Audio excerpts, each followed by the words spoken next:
Did Jesus really rise from the dead? If he did, it's the most important thing that's ever happened.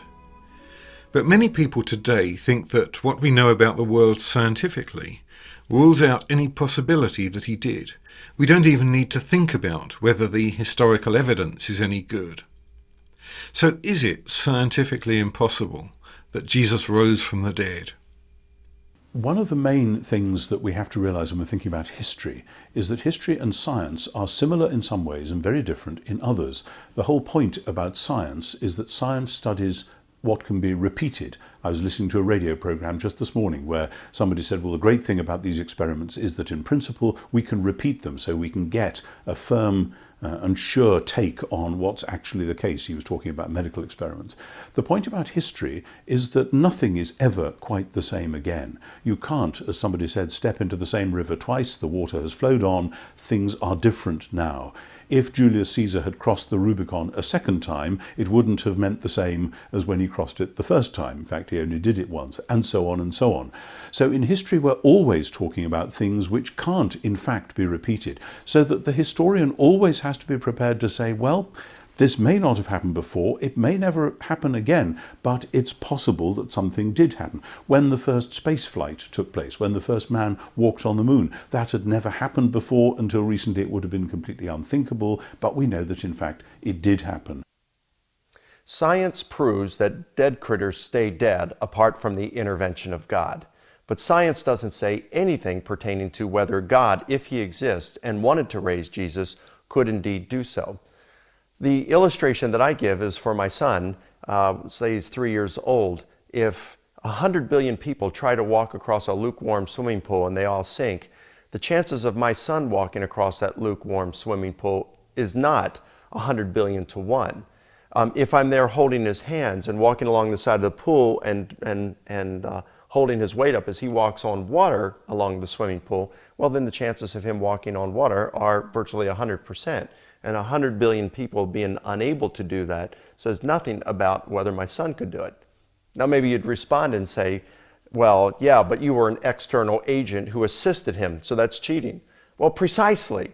And if God exists and wanted to raise Jesus, 100 billion people not coming back to life by natural causes doesn't do a thing in terms of establishing a probability of Jesus coming back to life. And that's why the resurrection is such an explosive event, because we know, in terms of repeatable scientific evidence, of course, that dead people don't rise. The early Christians knew that just as well as we did. That this wasn't something that was discovered in the 18th or 19th century by clever modern scientists. But in fact, the early Christians all said, we are who we are doing what we are doing because God raised Jesus from the dead. And the historian has to look at that in that sense scientifically, not as a repeatable experiment, but how do we give the best explanation for the data that we have in front of us. Science tells us what is generally possible in a natural world. Christians don't say that the resurrection is a natural event. They say it's been one of those times when God broke in to our world. So it's not something that's governed by natural law. It's an exception. Christians don't think the resurrection happened naturally. Lots of the new atheists are harking back to a philosophy which was really championed by a guy called David Hume. And he basically said, look, we can't believe in things that can't be proven. So he came up with this idea that unless you could prove a statement, it just wasn't worthy of even being considered. The new atheists are trying to resurrect this. So Hume said, you know, unless you can prove something either what he called analytically, which would mean you can use maths, an equation, or something's true by definition, a circle is round or bachelors are unmarried.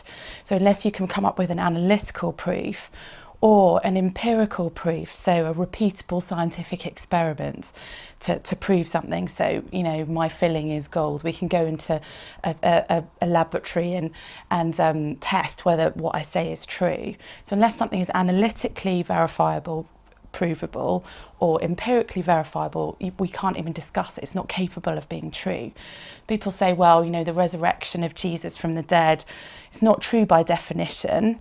You can't use a maths equation to prove it. It's not empirically true. Therefore, we shouldn't even be discussing it. And it's fascinating this is coming back, because actually what philosophers coming after Hume discovered is that Hume's idea itself collapses. It's neither true by definition, nor is it empirically verifiable. So the philosophy upon which naturalism, the big ideology behind atheism, that philosophy itself can't sustain itself. It's a faith commitment as much as any other faith commitment. It's a worldview. It's not a scientific perspective. So in the same way that many scientists would say, well, there are lots of things we can't prove, we can't go back and repeat the Big Bang, but we believe the Big Bang happened on the basis of evidence. Lots of scientific propositions are based on evidence. So the same is true of history. And I would argue the resurrection of Jesus is historical in that sense. We can't prove it, we can't do a repeatable experiment in that sense, but we can go back and examine the evidence and make a decision about its truthfulness. Yeah, it does seem today that in the West, science trumps everything. I think there would be a whole line of things I would say to that kind of response. One is that history, far from being irrelevant, history is required. It is self-defeating to try to put history down because the scientist needs history. If the scientist has to start from square one every time they do an experiment, they're not going to get very far. I think that question, the possibility of miracles, is a logically secondary question that will be posed later after one has established the inductive data that needs to be explained.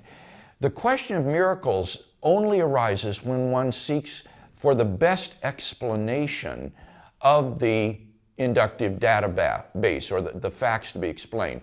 So establishing facts like the burial of Jesus by Joseph of Arimathea, the empty tomb, the post-mortem appearances of Jesus, the origin of the disciples' belief in his resurrection, is not something that's outside the purview of the ordinary secular historian. Those in and of themselves are purely natural events that can be investigated by any disinterested historian. The question of miracles arises only when you ask, well, what is the best explanation for the evidence of the empty tomb, the post-mortem appearances, and the transformation of the disciples?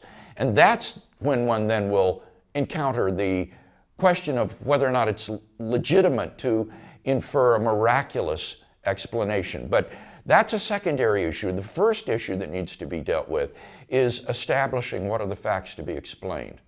And so the historian is always faced with the challenge to look at all the evidence. How do you explain, in the case of the resurrection, the rise of early Christianity? Granted that we know quite a lot about other Jewish resistance movements, royal movements, rebellion movements, whatever, believing that this was God's moment, etc., throughout the time of Jesus, both 100 and 200 years before him and 100 or so years after him. There were plenty of such movements. Routinely, they ended with the violent death of the founder. And in no other case did anyone say a few days or a few months or years later, actually, God has raised him from the dead. Of course they didn't, because there was no suggestion that that had happened. Either they managed to get away with it, or they were all killed as well, or they found themselves another leader. The historical challenge of early Christianity is, why did the early Christians, who were Jews expecting God's kingdom, like so many other Jews were expecting God's kingdom at the time, why did they say that this had happened and that therefore God's kingdom had been launched, albeit in a very surprising and startling new way? The historian, faced with that new movement, has to come up with a convincing explanation of why that took place. And I submit that easily the best explanation for that is that Jesus really was bodily raised from the dead. The Christian claim isn't that Jesus came back to life in some natural way. It's that God raised him from the dead supernaturally. So the fact that when people die they normally stay dead isn't relevant.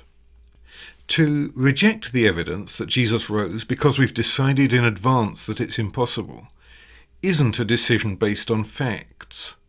It's a decision based on a prior worldview. In day-to-day life, we'd call that a prejudice. We need to get beyond this prejudice to look at the evidence itself. But can we really know about something that happened 2,000 years ago? We'll look at this question next time.